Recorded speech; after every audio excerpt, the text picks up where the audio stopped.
Brothers and sisters of the Fig Fam, today on the channel, we are going to be unboxing and reviewing the greatest hits Elite Stone Cold Steve Austin and comparing it to the original Royal Rumble release.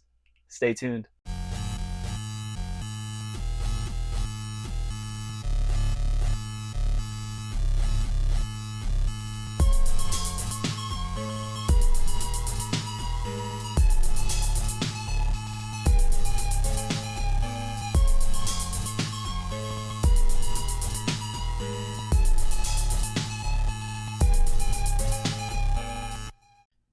All right, guys. So recently on the channel, we unboxed this WWE Elite Royal Rumble Stone Cold Steve Austin. I believe these were actually exclusive to Target.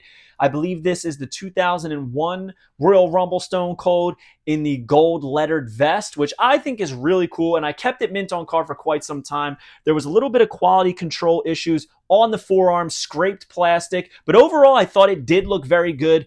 And then recently, WWE Elite Greatest Hits Series 7 re-released the figure, quote unquote upgraded it. There's a couple things that have me a little reluctant to say that this is an improvement of the original.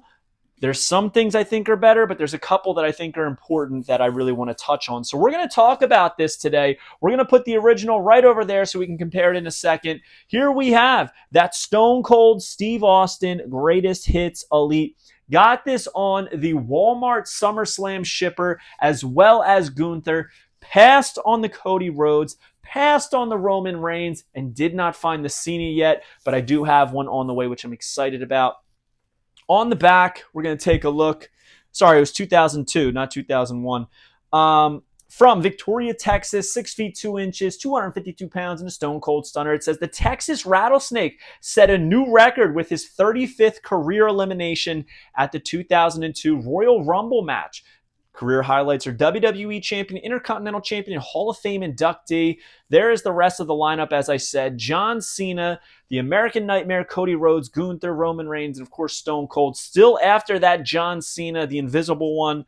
I mean, people are eating that thing up every time they see it. Nice shot of Stone Cold on the spine as well as the rear from the actual event. But we're going to slice into this bad boy and we're going to take a look at everything that we have right in front of us and see what we think, if this is actually an improvement of the original release. So,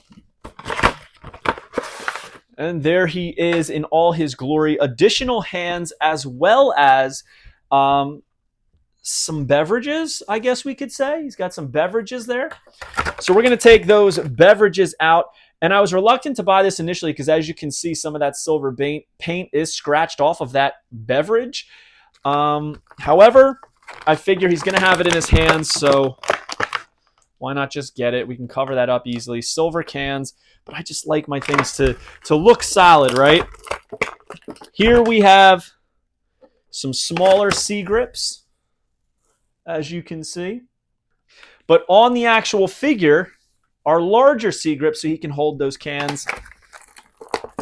And I'm talking about the beer cans, baby. I'm not talking about Deborah's, if you know what I'm saying, back in the day. But here are his fists, which I think are crucial for any Stone Cold Steve Austin figure. To me, it is a crime to not include fists with Stone Cold because of his signature corner pose that he does on his entrance and exits from all of his appearances in WWE and WWF.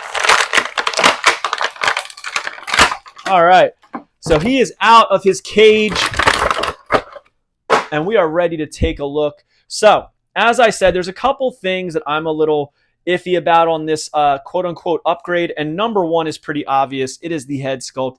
It is the exact same head. However, I do think the true effects on it kind of taint the beard a little bit. It makes his beard a little bit too dark. Stone Cold did not have a dark brown beard. He had very light, dirty blonde hair for his facial, and I do think the coloring of the beard is much better on the original release that we see here. However, I don't think this one is bad. The biggest upgrade, I would say, is the new articulation in the arms, but another thing, look how skinny these arms are. All right. Stone Cold had some thick arms, man. He was not skinny like this, so I would prefer a little bit thicker arm on this one. Overall, though, it's solid enough. Pretty much the exact same figure with the exception of the head and the arms. We have much better articulated feet on this one than the one I had there. It was pretty much a struggle to get it to stand on the platform. He's got the gold skull on the back, skull on the front, 101 at the lower end, SCSA on the actual vest. And the vests look almost identical. However, I will say the detailing in the actual lettering is better on the new one. You can see, let me see if I can even get that on camera. You can see a little bit more of the studs where it's fixated to the actual leather. And then over here, I will say the skull, in my opinion, is better on the old one. A little bit more detailing there. Pretty much the same on the back. However, this skull is smaller. That one's bigger. Tattoo is almost identical. I would say the placement is better on the new one. I just wish it was up a little bit higher, but it's a little bit more level with how it should be. Skin tone's about the same. Wrist tape's a little bit longer on the new one, but that's nothing detrimental. Now let's switch out his hands in a second. I want to put the beer cans in his hands first, though. So let's rotate these around. And we're going to figure out which one we're going to display, because I got to display one of these, and I've been holding off on displaying the original because I knew this figure was coming. So here he is with the beer cans in hand. Personally, I don't really like him with the beer cans in hand. I kind of prefer my Stone Cold doing the traditional fists. Another thing that's improvement on this one, and this is just a quality control issue, my original, as you can see here, had a very out of alignment head and neck. So when I push it that way, you can see a ton of his head just hanging off the neck.